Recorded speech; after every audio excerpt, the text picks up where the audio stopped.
आज वसंतनानाला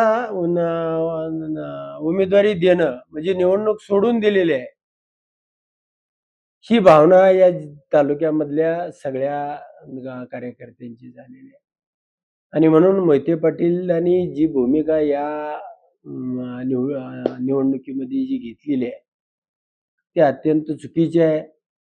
आणि अचानक शेवटच्या क्षणाला म्हणजे केसानं गळा कापतो म्हणतो त्या पद्धतीची आहे. आणि म्हणून वेदनादायी आहे.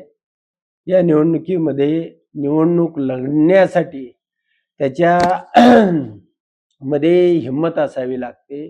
त्या पद्धतीनं निवडणूक लढावी लागते, निवडणूक करावी लागते. आणि हे सगळं सोडून एक अशा पद्धतीनं उमेदवारी देणं आणि आपल्या तालुक्यातल्या माणसाला बाजूला करणं हे अतिशय चुकीचं आहे.